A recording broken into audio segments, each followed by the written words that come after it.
Halo semuanya, welcome back to my channel. Assalamualaikum teman-teman, kita ketemu lagi di video kali ini kita akan membahas kisi-kisi soal seleksi kompetensi bidang. Masih dengan panitia CPNS yang hari ini akan sharing mengenai kisi-kisi SKB. Ada Mbak Nur Yuniarti di sini. Selamat datang Mbak Nur Yuniarti. Terima kasih. Assalamualaikum. Waalaikumsalam warahmatullahi wabarakatuh. Gimana Mbak Nur, apa kabar? Alhamdulillah kabar baik, sehat. Setelah kemarin ini ya, beberapa hari jadi panitia ya. Lumayan baru sempat istirahat minggu ini. Oh, oke. Mungkin kan ini teman-teman penasaran ya sebenarnya apa saja sih soal yang ada dalam seleksi kompetensi bidang. Ini berhubung memang lagi happening ya, karena memang prosesnya belum selesai ya Mbak ya. Jadi mungkin di instansinya Mbak Nur kemarin kan sudah dilaksanakan ya SKB-nya, tapi mungkin untuk instansi yang lain sepertinya ada yang belum ya. Sampai tanggal berapa Mbak? Sampai tanggal 22 kalau nggak salah ya di instansi lain ya. Oh, berarti memang masih berjalan ya. Iya, rangkaiannya. Kalau di Mbak Nur kemarin berapa hari Mbak? Kalau di kami ada 5 hari, mulai dari tanggal 5 Desember sampai dengan tanggal 9 Desember. Waduh, 5 hari ya? Iya, lumayan. Lumayan. Ada berapa macam ini apa untuk materi soal SKB-nya sendiri itu memang cukup banyak ya kok sampai 5 hari itu Mbak, atau gimana Mbak? Jadi 5 hari itu kan terbagi menjadi 3 ujian. Yang pertama adalah praktek kerja, yang kedua adalah wawancara moderasi beragama, yang ketiga adalah psikotes. Yang praktek kerja sama wawancara adalah menggunakan aplikasi Zoom, sementara yang psikotes menggunakan SEB, Self Exam Browser. Jadi peserta harus melewati 3 tahapan itu. Tapi waktunya kalau untuk masing-masing peserta berarti mereka cuma perlu waktu 3 hari saja sebenarnya. Ini tesnya online semua Mbak? Iya. Enggak, maksud saya berbeda dengan yang SKD kemarin ya. Kalau SKD kemarin kan masih offline gitu ya. Online, iya online semua. Oh, oke. Artinya kandidat ini cukup mengerjakan soalnya dari rumah gitu atau gimana Mbak? Kalau peserta itu terbagi ke dalam beberapa titik lokasi, jadi peserta datang ke titik lokasi yang paling dekat dengan rumahnya atau tempat tinggalnya. Oh ya tetap jadi datang ke lokasi, Ya, kemudian ya ada komputer seperti itu ya. ya mereka tetap datang, tapi untuk pengujinya mereka tidak bertatap muka langsung. Oke. Ya, berbeda kalau di tempat saya itu kalau misalnya interview online karena interviewnya di rumah masing-masing si kandidatnya itu. Iya, Oke, kemudian psikotes juga kan online juga ya kalau di tempat saya ya. Tapi ya tetap kandidatnya tetap di rumah di masing-masing rumah juga ya. gitu. Oke, kalau ini memang sudah ditentukan ya lokasinya Iya, ya. Oke. Kalau untuk apa tadi? Memang urutannya praktek kerja dulu atau psikotes dulu, Mbak, kalau di SKB ini? yang pertama adalah praktek kerja dulu, kemudian wawancara moderasi beragama, karena instansi kami ini memang khusus, jadi moderasi beragama termasuk bagian yang diujikan. Kemudian terakhir adalah psikotes. Puncak dari tesnya adalah di psikotes terakhirnya gitu. Oh, oke. Kalau praktek kerja itu praktek apa, Mbak?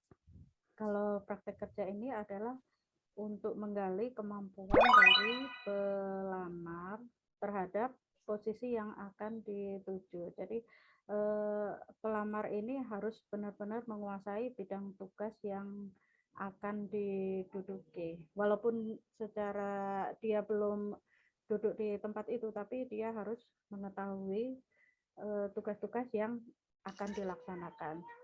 Misalnya, misalnya di tempat kami ini adalah penyuluh agama. Jadi dia harus menguasai materi-materi dan kemampuan-kemampuan dari seorang penyuluh agama. Terus seperti penata laporan keuangan. Jadi dia harus menguasai bagaimana cara membuat laporan keuangan, kemudian manajemen dari pembuatan pelaksanaan tugasnya juga harus dikuasai. Jadi memang harus benar-benar menguasai bidang tugasnya, termasuk juga harus menguasai peraturan-peraturan yang berkaitan dengan formasi yang dilamar. Terus mungkin teman-teman kan mungkin banyak yang belum kebayang gitu melamar posisi tersebut, tetapi belum tahu tugasnya apa. Nah, itu teman-teman bisa cari informasinya dari mana, Mbak? Kalau mengenai informasi bisa dicari di tempat dia akan melamar, di instansinya itu kan ada website. Nah, di situ biasanya udah banyak diunggah mengenai peraturan-peraturan yang berkaitan dengan tugasnya, ataupun bisa mencari pada website instansi yang berkaitan dengan bidang tugas yang akan dituju. Oh, Biasanya oke, banyak oke. kok di situ. Oke, jadi gitu ya teman-teman ya. Silahkan cek di website masing-masing sesuai deh yang teman-teman lamar. Oke, kalau wawancara nih ya kan teman-teman nih pasti yang mau SKB nih pasti deg-degan nih. Wawancaranya apa Mbak biasanya yang ditanyain? Wawancara yang ditanyain adalah tentang pelaksanaan tugas yang akan dilaksanakan dalam posisi jabatan tersebut. Jadi untuk SKB ini di instansi kami adalah dalam bentuk wawancara semua, cuma yang pertama adalah wawancara yang ke praktek kerja. Jadi isinya adalah tentang bagaimana pelaksanaan tugas pada posisi yang akan dilamar. Terus wawancara yang kedua adalah mengenai moderasi beragama. Yakni peserta harus benar-benar memahami tentang bagaimana moderasi beragama. Oke, oke. Kalau wawancara tuh biasanya berapa lama, Mbak? Wawancara itu 45 menit per sesinya. Oh, oke, lama juga ya. Iya, lumayan lama ya. Oke. Tadi kan yang pertama praktek kerja ya. Iya, Kemudian yang kedua wawancara. iya, Yang ketiga psikotes. iya, betul. Ya, kalau yang psikotes ini gimana? Sama dengan psikotes sesi sebelumnya? Iya, psikotes itu adalah sama seperti psikotes pada umumnya, yakni untuk mengetahui bagaimana seseorang itu terutama dari segi psikologisnya. Oke, oke. Oke. Berarti teman-teman dari semua tahap seleksi CPNS memang tetap harus menyiapkan diri latihan psikotes ya, Iya, betul. karena ada di setiap tahapan psikotes ini. Oke, kalau skor SKB ini gimana Mbak supaya dikategorikan peserta ini lolos? Kalau psikotes kalau SKB sendiri ini merupakan 60% dari seluruh komponen penentuan kelulusan dari seseorang. Untuk 40%-nya adalah berada di SKD. Sementara yang SKB sendiri yang 60% ini terbagi 3 komponen, yakni praktek kerja, wawancara, dan psikotes. Praktek kerja sendiri bobotnya adalah 35%, wawancara 35%, sisanya yang 30% adalah psikotes. Oke, oke. Berarti ini teman-teman yang lolos sampai SKB ini jangan sampai gagal gitu ya. Maksudnya harus all out gitu menyiapkannya karena sayang sekali ya.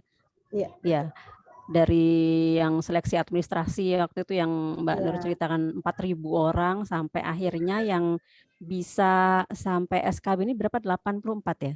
Ya. luar 24 jam, biasa. ya. Ya. Oke, kemudian setelah SKB selesai itu langsung ada pengumuman kelolosan. Iya.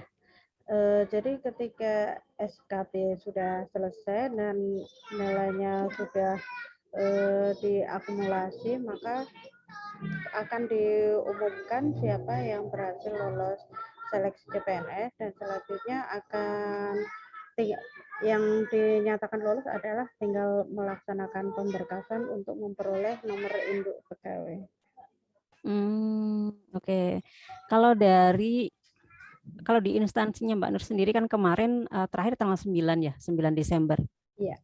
Itu nanti estimasi ke pengumuman kelulusannya tanggal berapa? Estimasi pengumuman adalah di pertengahan bulan Desember, sekitar tanggal 18 sampai 19 Desember. Oh, oke. Deg-degan ini pasti. Iya. Teman-teman yang ikut SKB ini. Oke, ya mudah-mudahan informasi ini bermanfaat buat teman-teman yang lain yang baru mau tes SKB ini Iya. sampai nanti tanggal 22 ya. Iya. Jadi hal-hal apa saja yang harus disiapkan ya? Kalau untuk peserta yang akan mengikuti SKB, yang jelas karena ini sifatnya adalah sangat teknis tentang formasi jabatan yang akan dilamar, maka peserta harus mempersiapkan diri untuk belajar perundang-undangan yang berkaitan dengan formasi jabatan, kemudian pelaksanaan tugas dari formasi jabatan yang dipilih. Ini bisa dilihat di website atau dilihat dari instansi yang terkait yang ada tentang pelaksanaan tugas dari formasi yang dipilih para pelamar. Oke. Terima kasih banyak Mbak Nur udah sharing kali ini. Iya. Oke, teman-teman, untuk pembahasan soal-soal SKB kali ini cukup sekian. Terima kasih buat Mbak Nur sudah menyempatkan waktunya untuk sharing terkait pelaksanaan SKB, soal-soal apa saja yang muncul, kisi-kisinya seperti apa. Semoga Mbak Nur sukses terus.